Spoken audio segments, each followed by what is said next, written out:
Close Out podcast from the Mic'dUp studios at Parramatta, joined by the two Robs and Gary. We're going to be diving into the West Tigers 24-10 loss to the Canberra Raiders in the nation's capital yesterday. But Rob, you've got an enormous amount of paper here. Is this a dossier on the referee potentially? 2 pages are on the referee, and Eddie, I can proudly tell you I can't read my own writing, so I don't think I'll be using any of it. All right, well, there were a couple of scraps yesterday in the group chat, so hopefully the boys get into it today in regard to the referee's performance yesterday in Canberra. But first off, a big thank you to our viewers, the people commenting and subscribing. Obviously, Claws Out Podcast is one word. We're on X, we're on YouTube, we're on Instagram, and I'm pretty sure, Rob Jr., we're on TikTok and Facebook as well. Is that right? We are. Excellent. We've just recorded some shorts, so over the next couple of weeks we will roll them out. We've done a chat about a Parramatta and West Tigers. Who's further in front in the rebuild, Gary? Yeah, well, I'm not going to give away who is further ahead in the rebuild, but it should be a good listen. So when it comes out, jump on and have a listen to that. We've also done one comparing the Bulldogs and the West Tigers. Can the West Tigers have the same amount of success as Canterbury have had over the last 18 months? Talking a little bit about Benji, Serraldo, Richo, Phil Gould, Galvin, Latu, all of that, and one on Leichhardt and Campbelltown. But this podcast, Claws Out, is sponsored by Matchday Manny. Show your team spirit right down to your fingertips with Matchday Manny. Matchday Manny is reusable press-on nails in team colours. It's a flawless finish which will last a full 80 minutes. Every tackle, high five and fist bump. Ladies, don't just wear the jersey. Add Matchday Manny to your game day routine. Gentlemen, it's the perfect gift for all sports-mad ladies in your life. Rob, I know they don't have West Tigers colours yet, but this summer, there's an Ashes contest. Australia take on England in the cricket. There's a kangaroo tour, so it's all happening. They've got plenty of green and gold, everyone. So, yeah, go out and get the green and gold from Matchday Manny. Unfortunately, we didn't win that 3 in a row, so we couldn't get Gary in the Matchday Manny press on nails. You'd look good with that, all keen that big for beard. It, but we needed the 3 in a row. What a shame. Rob Jr., what's your one word from yesterday's game? Yeah, I've got finesse as my one word. I thought we lacked a lot of finesse. We moved the ball a lot better rather than for the sake of it, but just lacked finesse at times. Yeah, look, I agree with that fully. I was really worried about that game yesterday. I was worried about how we would show up.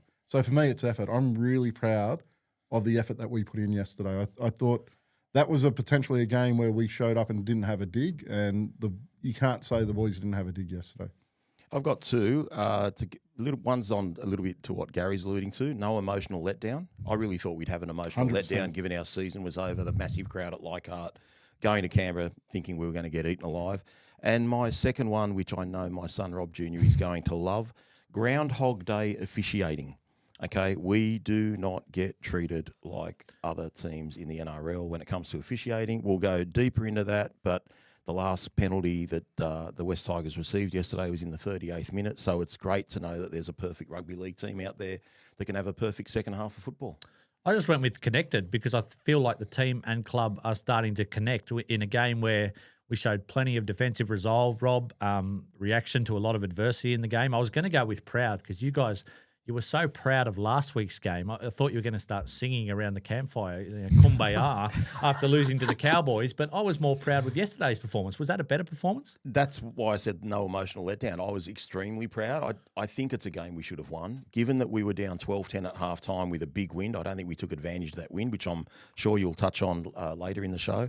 But yeah, I'm proud that I didn't think the West Tigers were capable of bouncing back like that, given the season was over, given we're going to play the team that's about to get the minor premiership. I mean, everything was ready.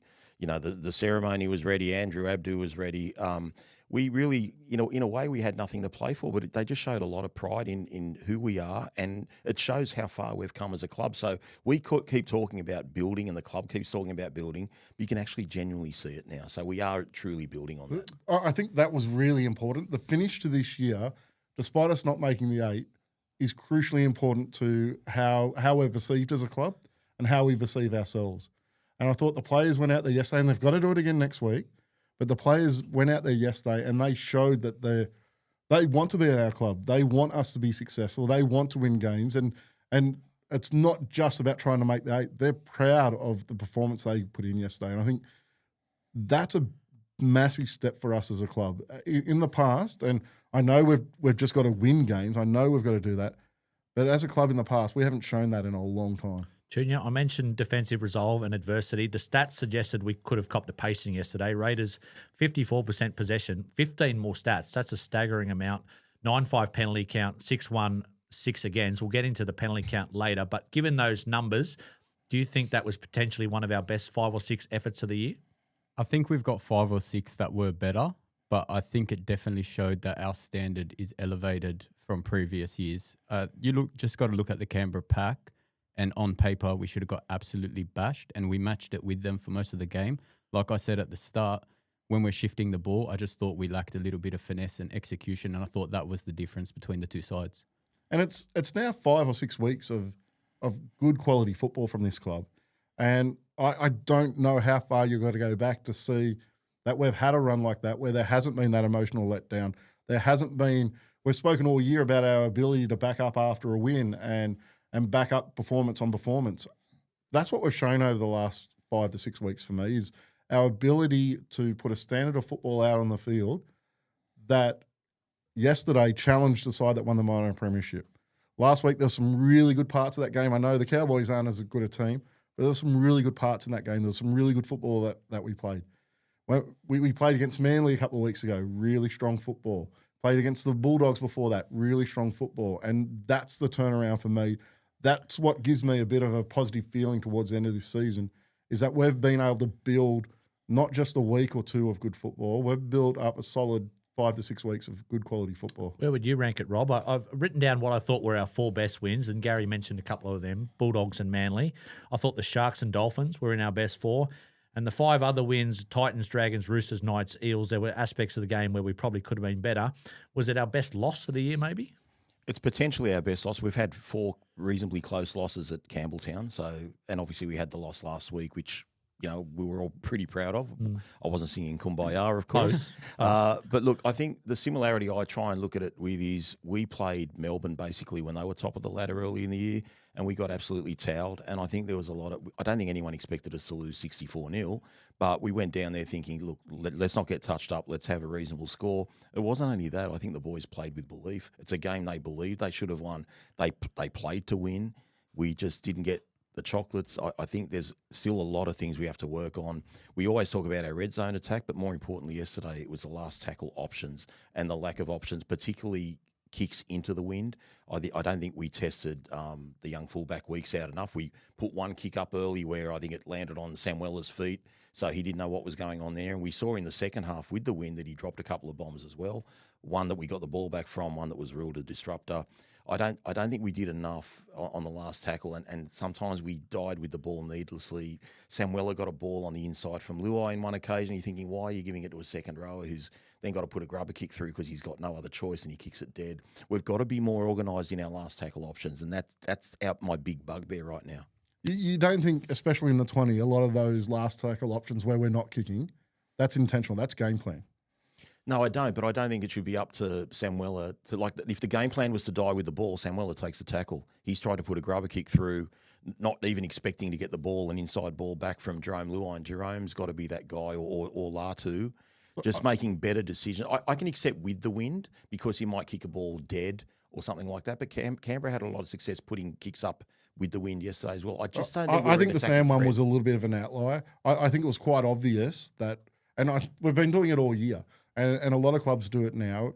They're running the ball on the 5th and they're getting tackled, especially in that final 10-metre zone. That's not good enough, though, early in a game, is it? When you need points. Like, I understand teams do that when you're ahead late in the game and they just want to control field possession, but you've got to take your chances against a team that's going to win the minor premiership, surely on 5th tackle. Teams are doing it all throughout games. It is 100% the tactic that we went into that game with. It's a tactic we've used numerous times over the year. I would like to see us put a grubber kick in or put a ball up and compete for the ball. But that's not the game plan that we're going with. At 100% is game plan. But there was just such a contrast I found between the kicking game of Fogarty and our kicking game. Like, we were running into a strong breeze the first half. I thought Latu put up some really short bombs that didn't get the distance in the first couple of half. And even my turning point was Appy early in the second half kicking one dead when he got one. Another play that looked like it just broke down on the last and him kicking it dead and they go the other end. We barely get past halfway for the next 15 minutes. Yeah, look, in general, on paper, we don't really have a dominant kicker. It's Adam Dwayhe, who's obviously not there. I don't mind. Gary, you're definitely right. I believe that's a tactic.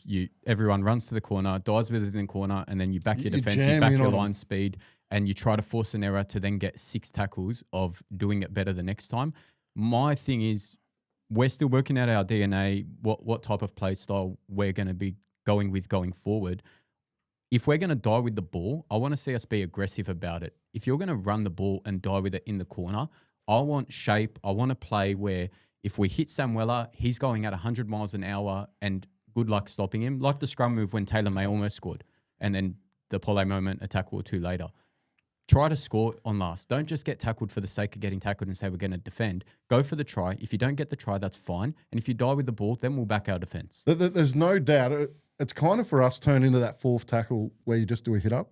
Like it really is. We're just dying with the ball to put the ball in a position where we're comfortable for them to come out of.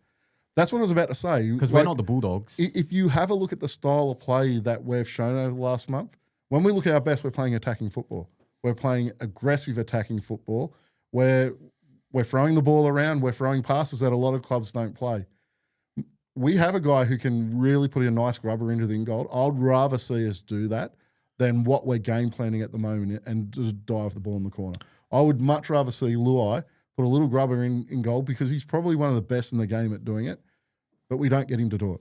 Rob, whether it's a tactic or not from Benji Marshall, is it a good tactic? I mean, that's a poor tactic. It looks like at times to me where even if it is a tactic, play breaks down. I think we might have actually scored off one of them where we ended up scoring in the far corner. It was a great try, but it was looked like on the last, let's make something up, anything goes, and it ended up being a great try. But there more times than not where it looks a little bit disorganised to me. Again, if we're 10 metres out from the opposition try line, you've got the wind behind you, I can accept dying with the ball in the last tackle, but you know, we've spoken about comparing Jareem Buller and where he rates with all the fullbacks, and you mentioned KO Weeks and all that. And I mentioned to you, KO Weeks has got everything except catching under a high ball. And he proved it yesterday. There were 3 instances he dropped the ball, 1 instance where he just let the ball go down. Why aren't you attacking their weakness? That's what a game plan is. You don't just do what you want to do. You've got to attack their weaknesses, and we didn't take advantage of that.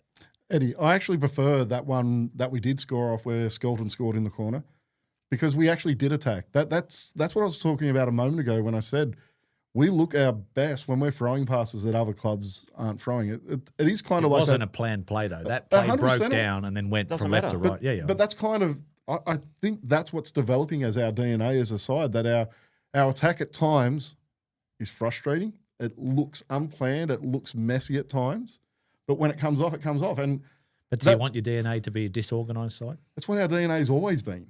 That's why we're in the finals most years. I don't agree with that, but I will say if Skelton did get tackled by Tamale, which he didn't, it was a very poor miss, then it wouldn't have been a bad thing to be tackled 10 metres out in the corner. So it was the right spot to end up in. It was the right spot if he did But get we tackled. went across the field twice to get it to that spot. And that's the difference, what Rob was talking about a moment ago, is instead of just going into the corner and dying with the ball, we actually tried to put something on.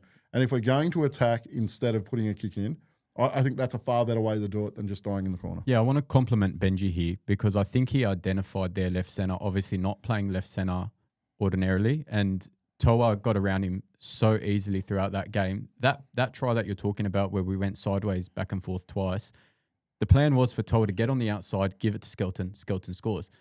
Toa gets on the outside, sees we've got no room, we're not going to score a try. So that's where the ad-lib sort of started. I don't think we were throwing it around for the sake of it.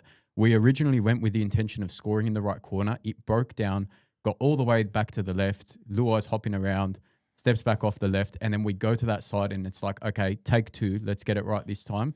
And again, it was just a great bit of stripping them for numbers. Did you have a specific turning point, Junior, in the game? I don't know if you can call it a turning point because it never turned, but I think the first try, I think when the game started, seeing how we came out, I knew we needed to score first just to give ourselves that bit of belief. Our season's over. I don't blame them if they got absolutely smashed by Canberra because you could even see when we scored tries. I know you're talking about our effort and positive signs from the effort that we gave. The thing I was a bit disappointed with, when we score a try throughout the season, when we were a chance of playing finals, everyone's jumping on everyone's head and there's that camaraderie. Didn't really see that when we'd score tries yesterday. It was sort of just like, okay, let's go through the motions again, finish this game, get out of here. But yeah, the effort was definitely there. Another big turning point, I thought, unfortunately, it's happened 2 weeks in a row. Fanua Pole close to the line instead of a double movement this time, drops the ball over the line. I thought he had a decent game yesterday, but that's a big moment. He's not nailing the big moments. That's 2 weeks in a row, like you've said. His numbers look good, but yeah, there's something going on with his concentration or his focus. He's not the player he was, and I'm actually losing a bit of faith in him. It's quite disappointing. In terms of turning points, Eddie, hard to say a turning point, happens in a first try or a second try, but the fact that we were so resilient the first 20 minutes with all the possession Canberra had, and for Taruva, who had, in my opinion, his best game ever for the club last week, and then to have that bomb not even, take it properly. He did cop a push in the back, which probably should have been a penalty, but we never got anything from that. We'll get to that. We'll get, well, there's plenty of things to get to there, but I think that just let the air out of the tyres a bit. And another one that I do want to mention, because it goes back to last week when, yes, the play was on and Latu dropped the ball 12 points ahead, but that was from a kickoff, and we got back into the game with the Buller try. Yeah.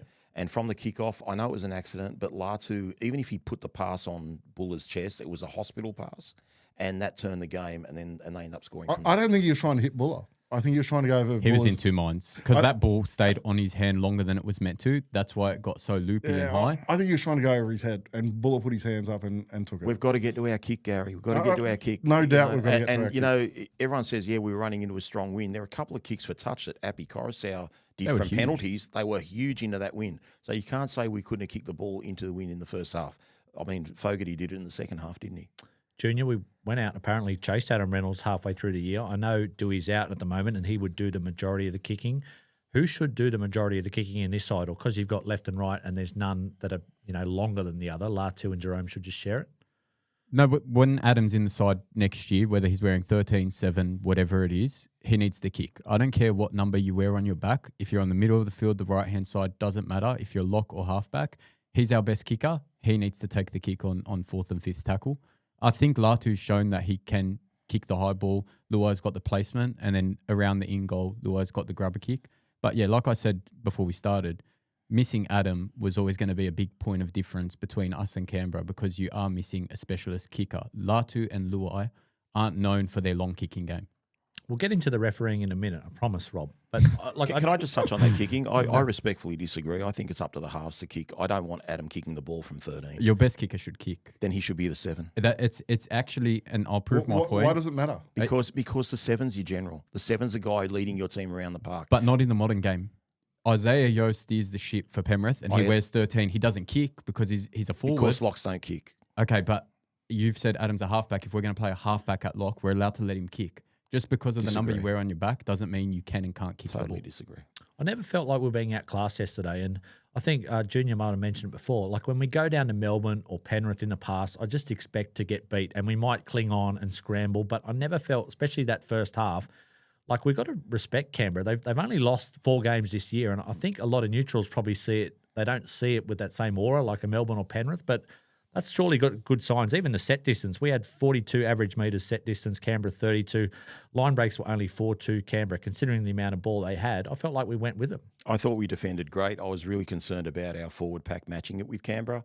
Look, some people have said to me, which is a fair point, maybe Canberra didn't throw too much at us because I actually felt like what the Cowboys threw at us last week, even when we were winning, was really hard to defend, but I thought Canberra were quite easy to defend. It was a game that I think we should have won. It's because we controlled the ruck, though. The ruck speed for Canberra was so slow yesterday, a lot slower than what we had, and that prevented them from the attack that they usually show. They play a quite open game.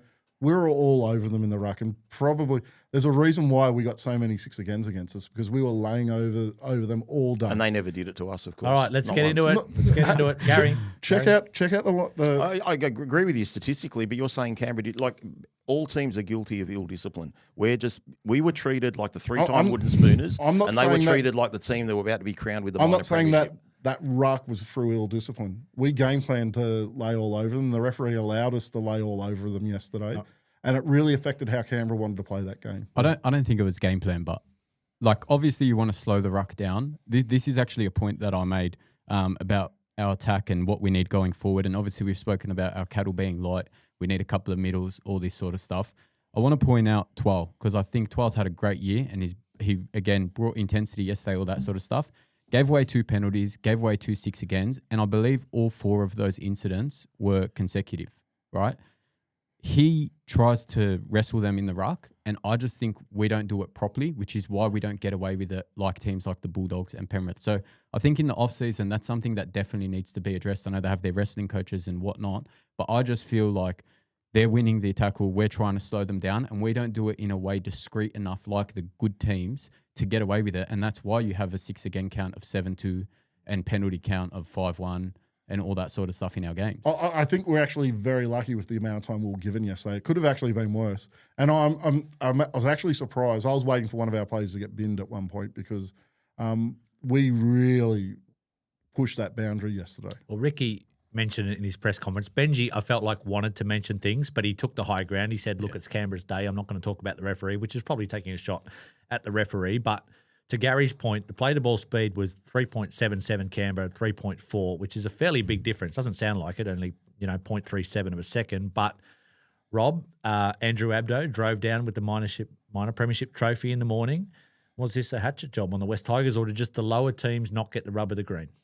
Both. They were never going to lose that game yesterday, Canberra. They got 5 piggyback penalties out of their own end, 3 of them with the wind. I mean, we wouldn't need to use the wind if we were getting piggyback penalties out of our own end in the second half. Do you really think that's intentional, though? Do you think there was a genuine attempt from the NRL to ensure that shield was given out yesterday afternoon? Look, obviously I'm going to say no, but when you see decisions like, for example, we have to use our challenge for a blatant mid-air tackle, like a blatant mid-air tackle. Obviously, we won the challenge. There was a blatant knock-on by Jed Stewart midway or late way in the second half where it clearly came off his forearm, but the ref goes to the video to go up no try, just in case there's a chance that it came off a Tiger or whatever. There's no need to check that. That's being pedantic. Okay. That's looking for things to make things better for Canberra. Junior, you've been a referee, yes? Yeah. So you're the voice of reason. Let me give a little bit of background, right? Oh, here we go.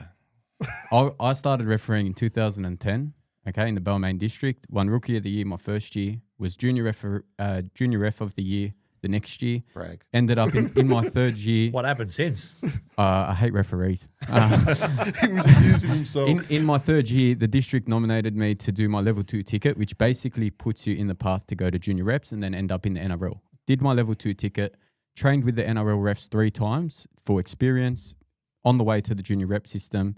Won't spoke about how it ended, but I've seen how they're coached, how they're mentored, what fitness training they go through, all of it. I've been around it. The first half that referee had yesterday was one of the best halves of footy in NRL standard for a ref. Why? Croc. He refed it the way you referee a park game, and he did things to control the game that NRL referees don't do in today's game. Like what? When someone tries to slow down the ruck by just holding onto the elbow of someone as they're trying to get up, and it's nothing. They're not pushing down or anything, but having their hand on them makes a difference when you're playing the ball. And he pinned Canberra for that in, I think, the 6th minute or something like that. Alex Twal tried to do it at the start of the game. He pinned Twal for it as well. He didn't give Taruva the penalties for the, throw your head up and down trying to get the quick play the ball when they clearly dominated the tackle. The thing you need to look at with ruck penalties and 6-agains and all that sort of stuff is who won the tackle, all right? I actually wrote it down. We got a penalty 3 minutes into the game, right? They dominated the tackle. Taylor May's about to go to the ground. They've called held on Tarpany. Then Taylor falls to the ground of his own accord. And he said that you've put him to the ground after I've called held, and he gave us the penalty coming out of our half. I would call that a piggyback. Taylor fell of his own accord. So all I'm trying to say, and this is going to be my little rant, I agree. The referee had a terrible second half. I'm not going to get into conspiracies. I know they get feedback from the senior referees and stuff like that at halftime. I'm sure being a rookie ref, there would have been someone in the dressing room with him telling him what he did wrong in the first half to improve on in the second half. Whether that was make sure Canberra win, I'm not going to say. Do they have code words for penalty counts and stuff like that? Because that's been rumoured in the past. Look, I feel a bit uncomfortable talking about it, but oh yeah, but yes, but you got to now. You brought it up. So I was in a Tuesday review. I'm not going to say what year, so you don't know who's in charge. But I was in a Tuesday review, and there were definitely tactics spoken about, such as if, let's say, for example, the Cowboys last week were winning the penalty count 5-1 going into the half. They kick it down to Buller. He gets tackled a bit high, blow the penalty. If the Cowboys then argue that, blow a back chat penalty. What that does is instead of going in at half time and you see a 5-1 penalty count, you see 5-3, and no one sees that third penalty as a back chat penalty. Like, who cares about getting marched 10 meters when you're kicking for touch? So there's definitely things that they do like that. But yeah, I don't think we can purely blame the refs. And I think as a supporter base, we need to be better. Like there are games where we've been dudded, but there are so many more issues our club need to worry about rather than, especially when you've won the speed of the play the ball by half a second against the minor premiers. And the thing is, I do think there is a bias towards better performing teams. I do think it's a subconscious bias. I do. Isn't it? I don't think it's anything that's second intentional. game for that referee going down to Canberra, sellout crowd. Even if he's not thinking it, I'm sure subconsciously when they're booing, he's looking for more things. And do you know how you defeat that? You become a better team. And that's I'm not someone who likes to sit around and say the referee cost us the game or these decisions cost us the game. I want to look at things that we can control. We can't control the referee. But as a club, we can control our performances. We can control the players we have playing for us. We can control our discipline, and that's what we need to look at. If we're getting pinged because we're being undisciplined, we need to look at ourselves. And there was a lot of ill-disciplined play yesterday. Hunt, I'm looking at you, but there was a lot. And as a club, we need to be better. Even the Jerome Luai penalty for the late hit, That wasn't a penalty. Should never be a penalty. It wasn't a penalty. But you know what? It's the second time he's been pinged for the exact same thing this year. But that can I tell you why that's not a penalty? And this is the thing about when we're going to be critical of referees. You shouldn't be critical of the ref. Be critical of the rule. Correct. It's a really poor rule. Fogarty actually in that game as well. He went to kick. We've put kick pressure. We didn't tackle him for that reason. And what did he do? He dummied and ran, and they almost made a break of it. This is where the NRL needs to look at the rules that they're putting in place. Both times he's been penalised for it this year, they're fair tackles because he's hitting him before the ball's hit the foot. Both times. Should never, ever be a penalty, but that's how they're adjudicating it now. Same with the disruptor. That disruptor is the dumbest penalty in the game because you're going in and you're trying to work out the intent of the player who's got his hand up in the air. I don't care what he does. If he's making it looks like he's making a genuine attempt for the ball, then he's making a genuine attempt for the ball. It's not the bunker's decision about what he was deciding to do when he went up for that ball. And that's the issue I have. It's not so much the referees, it's these stupid rules that we keep putting into the game. The rules put the referees in these situations, but no referees look at things that happen in a game that don't look right, and they blow penalties based off that. I'll give an example. If we play the ball 1 meter out, right? Let's say Appy picks it up from dummy half. Everyone's on the try line, so they're onside. Once Appy picks that ball up, once that ball's played, they're allowed to go. He's fair game. So many times you see the hooker pick the ball up from next to the try line, go to pass it, they whack him on the forearm, knock the ball on, and they get a penalty, and they say, oh, you weren't square. Of course they were square. It's just he's half a meter away from him. Of course he's going to get to him. But the NRL doesn't like how that looks for our product because they want to see a better brand of footy and whatnot, and that's why it happens. Gary said you can't control the referee, but I'm sure part of the battle, the top clubs, they do try and win those press conferences and send subconscious messages to the referees about what happened to get an advantage the week after. Would you have liked to see Benji go off? I've wanted to see Benji go off all year, but he's probably going about it the right way, and it's probably why he's the coach and a lot of us aren't coaches. But Ricky Stewart handles that stuff better than anyone. He was on the right end of the refereeing yesterday, and he's turned it into them like they were the victims. That was a really good message. And that's masterful. I know we're not a Canberra Raiders podcast, but his message about we'll have to change our style of play if going on. If they officiate the ruck the way they did yesterday, that's a master stroke from him. Yeah, he nailed that. We've nearly done our 10 minutes, but you had an issue with the first try to Canberra. You thought Tito got pushed? I thought he got pushed after he dropped it. Look, he should catch that ball anyway, but it's little things about consistency. Yeah, we've got to be better in terms of things, but the first minute of the game, Alex Twal gets pinged for a high shot on Horsburgh, okay? I'm going to say there's nothing in it, all right? But the same thing happens to Taruva 5 minutes later, no penalty. So don't tell me there's not a bias there when there's a clear bias. And I'm watching it, and I watch a replay of it. The difference in the two is the first point of contact on Alex Charles was above the shoulder. Correct. Clearly. Yeah. So now my issue with Taruva's was on the head. Sorry, it wasn't even on the shoulder. Let me finish. My issue with that is Horsburgh's actually falling. So they call mitigating, and usually they let that go. So, yeah, I do agree that it might not have been a high shot, but when you look at point of contact, it was on the head. You do know the referee's in trouble when he's apologising for giving a penalty. And that's happened a number of times this weekend, where, especially on those high ones where they're dropping. Taylor May's the high referee will shot go, when the "I'm guy was sorry." on the ground. Taylor May's high shot when the guy, he looks up dismayed. Stafford Toa, when he's called offside on the first tackle, and you can see he's clearly in line with all his other mates. That's just a penalty. Let's just get Canberra up the field. Let's get Canberra up the field. Don't worry about it. It's the West Tigers. Who cares if Junior, they win or lose? I've tried to do my homework, but I don't know if this actually reveals what I thought it did. Like, West Tigers this year have won 10 penalty counts, drawn 4, and lost 8. There's only 4 teams that have won more penalty counts. The Roosters have won 4 a year. The Dogs have won 5. But the penalty count here doesn't include ruck infringements. And that's like trying to find who started COVID. Trying to, like, you can't find it. The NRL don't want you to find it. Yeah. I'm as convinced as I can be that we lose 6 agains 3 times out of 4. I agree, and I actually want to comment about 6 agains as a rule in general. And again, this is why I know we're critical of referees. We need to be critical of their bosses, because that's Volandis that came up with it. Well, the reason the 6 again was brought in, it's a big distraction, right? Because you'd have a game where you'd see a 15-14 penalty count, and we go, oh, we're becoming rugby union.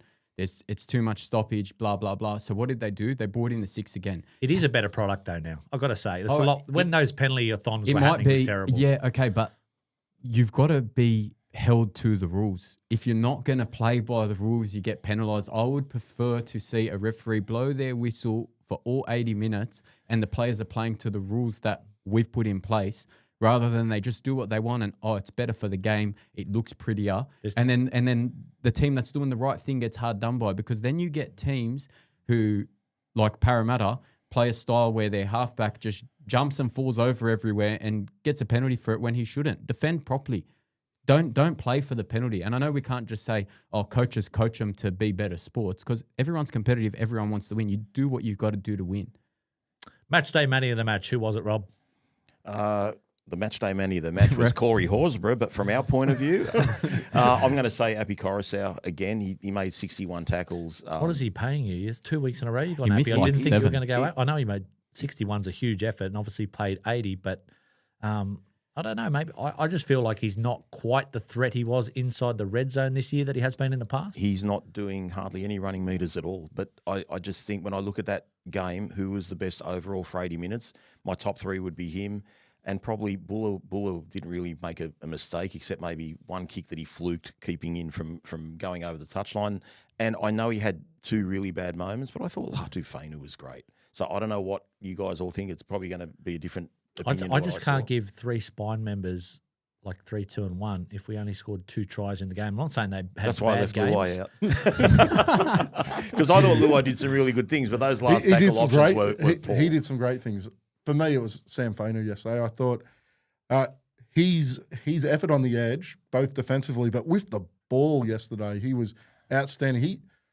That combination between Luai and Sam Fainu is developing so well. The hole that Luai put him through and the ball back inside for the Buller try, that's one of the nicest tries we've scored in a while, despite us scoring that beautiful length of the field try last week. I really like that try because it's us taking advantage of a strength in our side, which is Sam Fainu, and that relationship is going to continue to develop. And Sam Fainu is going to have a massive season next year. And that's a great ball from Luai to Fainu. But if you want to go right back to the beginning of it, Appy's actually standing at half, and the first thing he does is straighten the attack up. The try you're talking about with Skelton, have a look at the work when Appy catches the ball, gets it off the ground. You're trying to steal my man a match to give it to your guy. I'm just trying to say, like, there's little subtleties that what Appy does that people don't want to admit, because they're looking at, oh, well, if he hasn't beaten Latrell Mitchell twice with a 70-metre effort and a 50-metre effort, it doesn't look spectacular. And it's a bit like back in the days of Robbie Farah. If Farah didn't score 2 tries, or Benji didn't create 3 tries, he hasn't had a good game. I mean, Appy's not meant to be the guy creating tries and scoring tries from dummy half. And the good thing now is he doesn't have to. And that we've actually, we only scored 10 points yesterday, but we've now got players in our team. Taylor May out on that edge. Luai and Latu played really good football yesterday. I thought Skelton was good too. Skelton was very good yesterday until he put his head in the wrong spot once again. But you can't give men of the match to wingers, like it's hard. But the most pleasing part for Appy for me is he doesn't have to be that guy that does absolutely everything anymore. And that's what we're going to see better football out of him for the next 2 years, because he doesn't have to do everything that we've seen out of him the past couple of years. And one thing we're not appreciating when I mentioned Latu is we expect all halfbacks to play 80 minutes. This is a guy that's had major hamstring problems for a couple of years. The fact that he's actually able now to come on last week and play till he had a head knock and then play 80 minutes yesterday, that's really positive, for his future.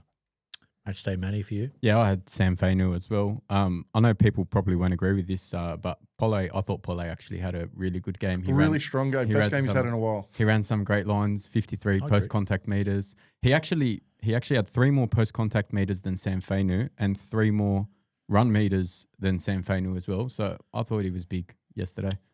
Moment of the match, I thought that first try, Rob, for me, like we've seen that left-hand side almost like set play work a couple of times, and that Sam Fainu busting through in the try there, that was mine. I know the second try was probably a better try individually. Look, it was a great try, but it was more ad-lib. What I loved about the second try is the biggest weakness Canberra have got is attacking Timoko and Fogarty. That's their weakness, and we actually found them out at Campbelltown as well, because I think Luai had a couple of line assist breaks that day as well.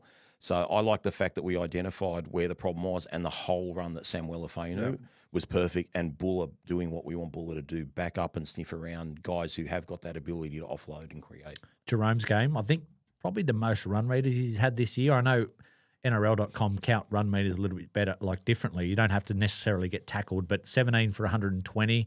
I think his last 6 to 8 weeks has been his best football all year, clearly. Yeah, and I think that's because of Taylor May. I think that left side, as Gary mentioned, is becoming a really, really lethal left side.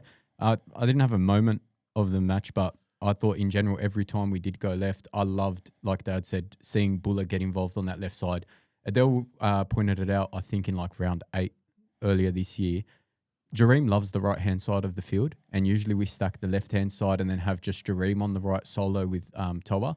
Seeing Jareem get involved with Luai, Sam Fainu, Taylor and May, it's just going to be so dangerous for teams next year. A number of times yesterday, he was so close to breaking open the line, and a really strong defence from Canberra just to pull him up 2 or 3 times. I thought he was about to go through. Well, how many meters did Buller have just off getting the ball out the back, and he just kept holding on because Canberra were just backpedaling every time he got the ball, because they're like, who do we go for here? You've got Buller attacking us, May attacking us. Was that maybe like a game plan shift? Because I've been little bit critical of Buller in the past, and I am harsh on him, but he was a lot more involved on that left-hand side. Predominantly this year he's had to play right side, which is our weaker side at the moment, but 20 runs, 158 metres. I thought that was one of his busier games of the year. It says he made 3 handling errors, but I think a couple of them were hospital passes that he got. I think Buller's so elite that this wasn't one of his better games, but it was a really good game. Like, that's the standard Jareem Buller's at. So, look, moving forward, I think it's really big for him. What I liked about everything we did yesterday, with the exception of the last tackle, we looked like we played with purpose. We just looked like we're starting to know a little bit more about ourselves, and it doesn't always equate to winning games, but it just seems like we've just started our season again, and the season's almost over. We've warmed up a bit late. Jarrell Skelton, I assume that will be his last game of the year after he came cannonballing out, unfortunately knocking himself out. I mean, it's a great player to have, because I remember when we had Justin Olam, like he would do that occasionally, and it creates a bit of fear factor when the opposition's shifting the ball. But your overall thoughts on Skelton's season? I think he's had a great season. It would have been a bit better if he had done one of those to Lockie Galvin against the Dogs. I'm sure he was trying. But I thought, obviously the injury, the HIA is unfortunate. It's not something you want to see. He looked like his hand was shaking while he was down there as well and stuff like that. But sort of solves the Mancasini problem, I guess. He does really need to fix that tackling technique, though. That's not the first time he's got a HIA from one of those plays where he comes in. He really puts his head in a really bad spot yesterday for it. He did one earlier in the season where he put his head in a similar spot. Against Turbo, I think it was, he put his head in a really bad spot as well. So I think that's something he needs to work on over the offseason, because if he's coming in like that, he's got to have better technique than what he's showing at the moment. About a month ago, we were probably a bit critical of his form, especially some defensive lapses, but I feel like he's picked it up in the last month. He's picked it up, and he's picking it up from another side of the field too, because he'd played all year on the left wing, and now he's playing on the right wing. But given what's happened today, just to go on a bit of a tangent, I think you'll find Mancasini will come into left wing, and we'll see Taruva switch back to right wing. That would be the obvious plan for me. Apparently the 3 guys that were in the extended squad played reserves today, but the young fella, Macca, I call him Jonah because I compare him to Jonah Lomu, no pressure, Macca, but do you think he'll come in the left wing next week? I think the obvious one is he goes on the left wing, and I actually think you'll see times where we'll be in the Titans' red zone where Taylor May sits on the wing and Makasini will be at centre and Benji will experiment a little bit. I'm siding with Gary here from last week's discussion after yesterday's game. Because I'm right. No, well, so hold on. You're both kind of right. Rob's never right. Long term, I would have preferred with the team that we've got to see our centres as Taylor May on the right and Matt Cassini on the left, and Toa becomes a depth player. But yesterday caused a lot of problems because Toa looked good and Taylor May looked good, and I feel like the only spot for Matt Cassini next year is going to be a left wing spot. What I like about Toa on the right is his upper body strength, and despite having a shoulder injury, his upper body strength is really good. His fend and his ability to get out on the outside of his man is probably the best we've seen from anyone at our club for a long time. So if he plays at that level, which he hasn't the whole season, but at the start of the season he was really strong in attack. Yesterday he was really strong in attack. He's got to do that all the time. If he does that all the time, he has a place in the centres. He's deceiving as well, Toa, because he doesn't look like he's elusive, but he's so hard to tackle. Yeah. I mean, like, he gives Valentine Holmes a hard time every time he plays him, and he just seems to make break after break and get on the outside of people. Multiple games this year where he's been untackled. Like, they just can't bring him down at all. And you'll see some missed tackles on him that you just think, oh, that's a really poor attempt. But there's too many of them over the season to say that they're poor attempts at tackles. It's just he's very difficult to bring down. Just lastly on the attacking side, Rob, I thought the forward pack held its own. That was probably the one thing going into the game where you thought Canberra might monster us, but at least in terms of the stats, our average set distance was strong. Yeah, look, they were good and they surprised me. Look, I looked at that bench we have and I shuddered. Hunt was good with the exception of those stupid penalties he gave away, especially the one where we dominated a tackle and he just had to shove his hand in someone's face. Like, we dominated the tackle, there's no need to do that. But, yeah, if we have a stronger bench and just have a little bit more depth in our team, then we're going to be better for it. What I've liked over the past month is we've actually gone away from just trying to punch it up the middle coming out of our own end. We've moved to the edges a lot more, and I think that's really benefited our team, especially while having Sione playing out on that edge, because he's able to make meters out on that edge. Sam was able to make meters out on that edge yesterday. Is that why Terrell's stats have dropped a little bit over the past few weeks? Yeah, especially yesterday. It was only 120 meters or something yesterday. I thought he had a really good game. Defensively, he had a great game, 58 tackles and missed one yesterday. But, yeah, we are going a lot more to the edges to actually make yardage out of our own end. So it probably has robbed him a little bit of some of his meters. Just one thing with the attack, the disappointing thing for me yesterday, and it's not actually disappointing about yesterday, it's just I believe if we had Stafford Toa last week, we win that game comfortably. 100%. That's not a weak link anymore. Yeah. And not only that, we could have actually played some attacking football to that right. But you're moving Taylor to the right. I'm moving Taylor to the right if it's to accommodate Makasimi. What I'm saying is if Taylor's there and Stafford was there last week, we're good. Play Taylor anywhere. He's a freak.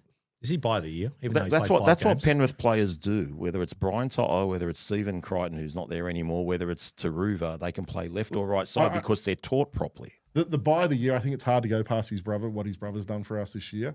But Taylor is, I think, in the top couple of centres in the game. So he's been a great pickup, and we need to get that contract signed and sealed and announced, because surely there's got to be other clubs looking at him now.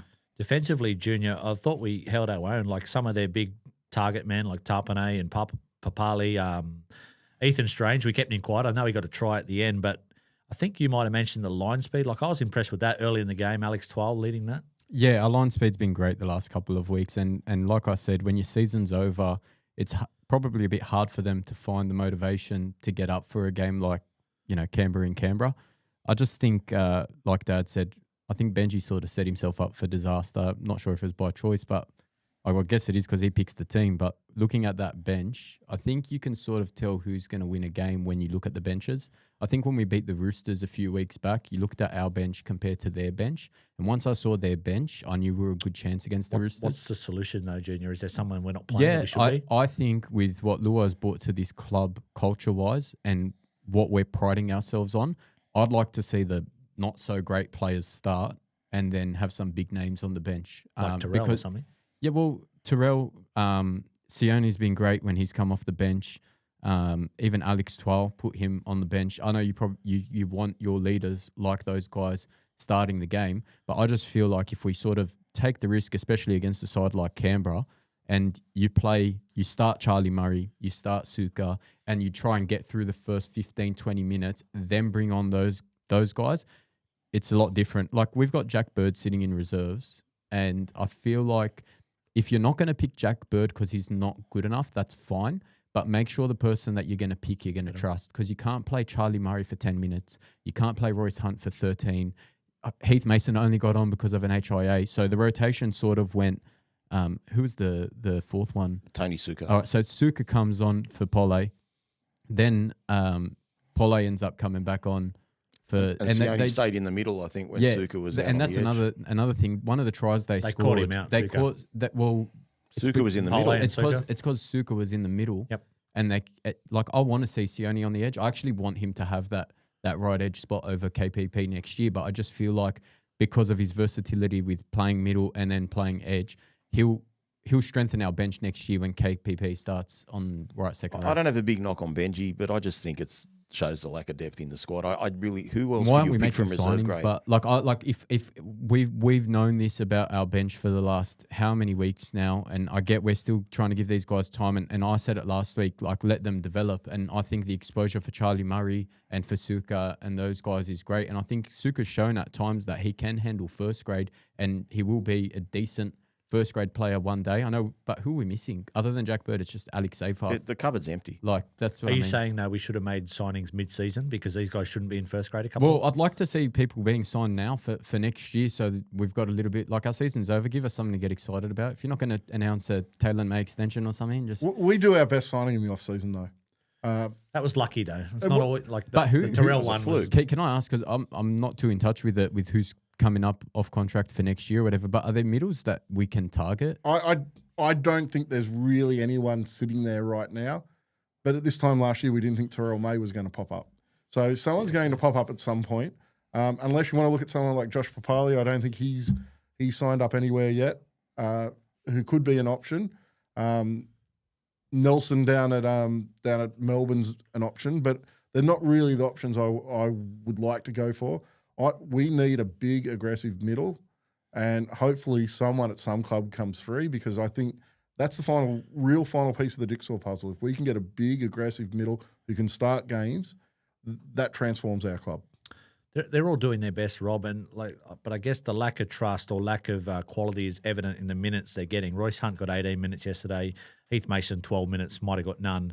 Charlie Murray, 10 minutes. Tony Suka, 32 minutes. I'm starting to come around to your point, even though I'm not the biggest Jack Bird fan. If he's at the club next year, I think he probably brings more than all those guys off the bench. Look, I don't know what's going on with Jack Bird other than the fact that he's unwanted. So perhaps that's just the club's way of saying, mate, you're done and we're not playing you ever again. But I thought that about Naden a few weeks ago, and he made a reappearance. But look, the signings need to be made. I trust Richo. Like, they don't have to be announced for me tomorrow, but I do need to feel like we're not going to go anywhere if we don't make signings. You can't keep doing what we're doing. And I just, like you mentioned, Terrell May, 77 minutes, 58 tackles, 1 miss. That last try that Strange got, that's because I think someone fell off at marker. Poor Terrell May. He couldn't even run back. He couldn't even run back, and they've just run through the middle. He's had an incredible season. Young to Pane, back to Strange. That's where you look at. That's where the fatigue sets in. I know Royce can't play 50 or 60 minutes, but like, what's the point? Like, we paid this guy whatever we'd paid him, probably too much money, and he's paying 50. Why are you laughing? It's not funny that he's playing so badly. I just think there might have been a Freudian slip there. But Royce Hunt. all good. Did I call him Royce? Royce Hunt, I called him. You might have used the word Hunt. Can I just say you there? Is it live? No. Are we live, apparently? I think that word could have referred to a few of the officials yesterday personally, but I'm glad you said it. And I never why said you're it. laughing at me. So, no. So But yeah, my question is back to the Clip point. that up, Rob Jr., by the way. Yeah, no, definitely. Might need a little bleep there. Do you want him to see that? Move on. Yeah, no, my point is we've got Seyfarth and Adam who are missing from the first grade side, but even when they're back, we're still going to be left with KPP Royce. coming in. We're going to be left with KPP will be there, yeah, correct. But you're going to be left with like a Suka, a Murray, all that sort of stuff. I know we signed Maverick Guyer. Is he really going to, like, we're impressed with him? Didn't show much Roberts Thursday as night, well, but it didn't was. we? Yeah. So yeah, I just think, like Dad said, the cupboard's a bit empty, and we definitely need a middle. Mentioned it last week about trying to get a big name, which, if Richo can pull off, David Fafita, hint, then yeah, that would That's be another great. back rower, though. I think we need Oh, middles. mate, you could play him in the middle. Just use him as a battering ram. Who cares? What I think they've done well with those signings they've made is the Maverick guy, the Roberts signings, they're improvements on what we've got sitting in New South Wales Cup at the moment. And that's what their role is going to be. And if you have to call on them, they're an improvement than having to call on those guys. So, like, we've got guys like Tumif in our Yeah, but in the our problem squad. is you're signing guys to call up on, and they're Correct. going to be called up on because we don't have guys. And it really goes back to my point that I've been raising all year is we need to sign a couple of first graders so we can push guys down. So we can push a guy like Seyfarth down, and he's not a starting player. Seyfarth He's not, needs to be there if there's an injury. That's on right. the bench. And even if we can get to the point where we can push him down even a little bit further and he's playing reserve grade and you're calling on him when he's needed, that's how you strengthen your side, by improving the guys that we have who are starting that aren't starters at the moment. Agreed. If they're guys you're calling on once a month, or you might have to put them in and play him for a month when you hit an injury crisis, that's fine. We're playing these guys every week. And we're missing a guy like Alex Seyfarth as one of our starters. Because you're not the biggest Seyfarth fan, but Not at all. looking at him compared to Murray, Suka, Royce Hunt, would he be in your 17 next year? Surely he still is. He's still in our 17 at this point. He's not a starter, and he's probably spending time in the prop rotation next year because I don't think he has the lateral movement on the edge. But we can't have him as a starter. That's a big no-no for our club. That's why I was worried going into this season, because we had him named as a starter. That's why I thought second row was a weakness for us. It's an area we've got to improve. Seyfarth's problem as well, but when he comes off the bench, we're right in the midst of a game. He comes off the bench, then just does something brain dead. That's why I'd like him in reserve grade. Yeah. See, I think, and this is what the club needs to identify. I think we need to look at some of these players, and like I said last week, don't be too harsh on the Sukas and the Murrays who have had a handful of games. Be harsh on the guys that have been there the last couple of years. Like in the past, I was a bit critical of Nofaluma. I mean, he'd been there for a lot of games where he'd made error after error. Sort of identify them and say, you're not going to be in our future, and then move those guys on. I've always had a theory for our side that we can't afford to have the two Alexes playing. And at the moment, Alex Toll has shown he's the better player. The week ahead, Rob, we got one game to go. No pressure of the Spoon Bowl. Unfortunately, no top 8 prospects. One thing it's going to determine my mood for the next 6 months. So I hope you're ready for that. Just off one game.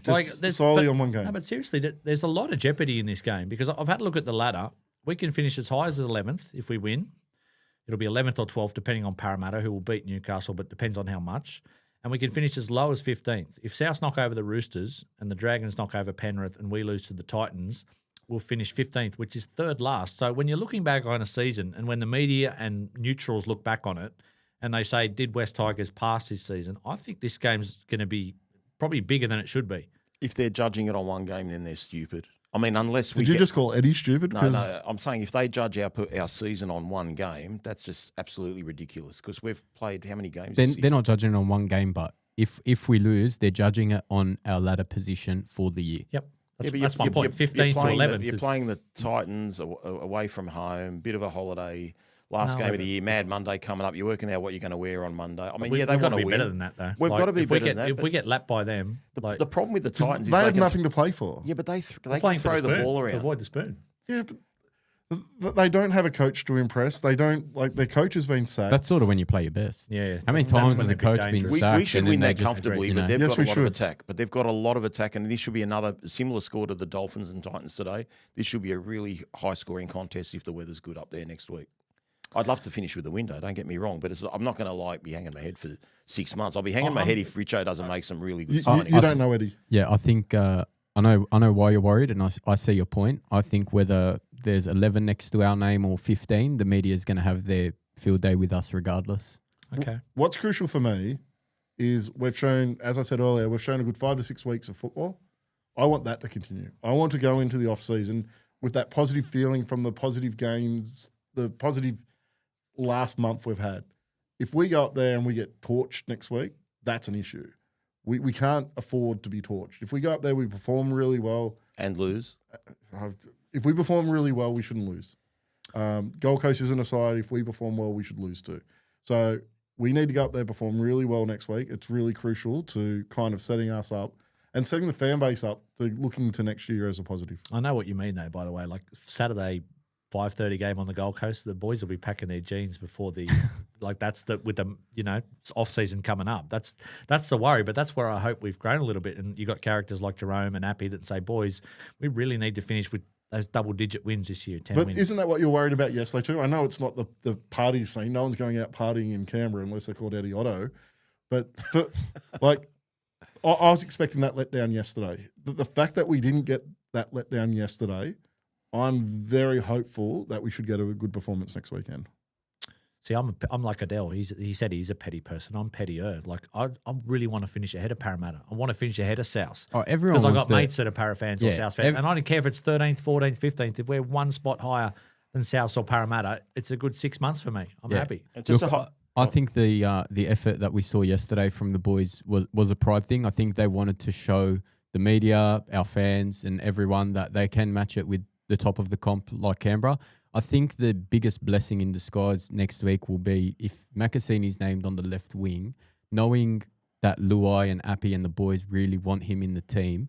I don't think you're going to see them in party mode. I think they're really going to want to get a win for him if he's debuting next week. So I actually think, although it was unfortunate, the Cat won for Skelton yesterday, if Makasini does come in, I think it gives the boys a little bit of extra something to play for to show this kid. Because we lose, bring him into a losing culture where we get smashed.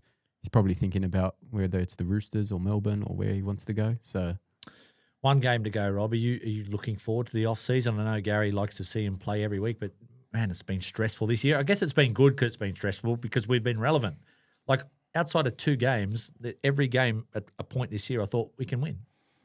It's going to sound hypocritical, but it is actually going to depend on next week, and I'll explain why. Because every season, I couldn't wait for the season to finish because we've been dreadfully awful. We've won 4 games out of our last 7, where there's a chance to win a 5th one, and we kind of could be building something. But I'm going to take it 2 ways next week. If we win, it's great. We finish 11th, 12th. We look forward to next year. But you know what? If we do finish 14th, 15th, it might just make them that little bit hungrier to work even harder in the off season. So nothing bad is going to come out of it unless we get towed. But I think we've learned a lot from Spoon Bowl last year. I think if we were going to have that real letdown, it would have been yesterday against Canberra. So I'm expecting a positive performance, but I've seen us lose so many of these games in the past, and I do know the Titans are capable of scoring points even if they lose. They scored 30 today.